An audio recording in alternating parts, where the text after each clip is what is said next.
ஒரு வீட்டுல அப்படிதான், ஒரு வீட்டுல எல்லாரும் உட்காந்து என்ன பண்ணிட்டு இருந்தாங்க, டிவி பார்த்துட்டு இருந்தாங்க. ஒருத்தர் வேகமா உள்ள வந்தாரு, நம்ம தட்டை வச்சு சாப்பாடு வச்சு இட்லியில வச்சு சாப்பிடுங்கன்ட்டு. அவர் சாப்பிட்டுட்டே நல்லா இருக்கு, என்னடி நீ நல்லா சமைச்சிருக்க அப்படிங்க. திரும்பி பார்த்தா, ஓ நீ யாரு, பக்கத்து வீட்டுக்காரன். ஏன்னா அவனுக்கு தெரியல, எல்லாரும் டிவி பார்த்துட்டு இருக்க இந்த அம்மா அவன் வீட்டுக்கு அவசரமா வந்திருக்கிறான். என்ன நடந்திருக்கு பாருங்க. எனக்கு வீடு எப்படி இருக்குதுன்னா சந்தோஷமே கிடையாது. பிள்ளையே டியூஷன் அனுப்பணும், டியூஷன் முடிஞ்ச உடனே பாட்டு கிளாஸ் முடிஞ்ச உடனே கிட்டார் கிளாஸ் முடிஞ்ச உடனே ஓவியம் முடிஞ்ச பட்டு சத்தம் கிட்ட போறைய மூடிட்டு என்ன நடறீங்க, பக்சி. அன்றைக்கு சந்தோஷம் இருந்தது, இன்றைக்கு சந்தோஷம் இல்லை. அதனாலதான் சொல்றேன், மாற்ற முடியாத ஒன்றை நோக்கி நாம் பயணிக்கிறோம். மாற்ற முடியாது தெரியுமா?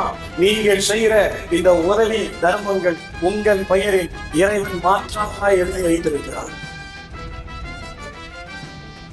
அதனால போகும்போது என்ன செய்யணும், நல்ல அதாசாரியா இருதயத்தை கொடுத்துட்டேன்.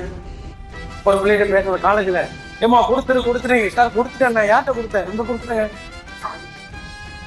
இந்த இதயத்தை கொடுத்தேன், அதை கொடுத்த இதை கொடுத்தாலும் கொடுக்க வேண்டாம். கொடுப்பதற்கு ஒண்ணுதான் தேவை. என்ன தேவை தெரியுமா? ஒண்ணுதான் தேவை. என்ன சொல்றாரு, மனசு சொல்றாரு. கொடுப்பதற்கு ஒண்ணுதான் தேவை. என்னது? மனம் இருந்தால் மாற்றம் உண்டு. உங்க வாழ்க்கையில மனசு இருந்தா கொடுக்கலாம்.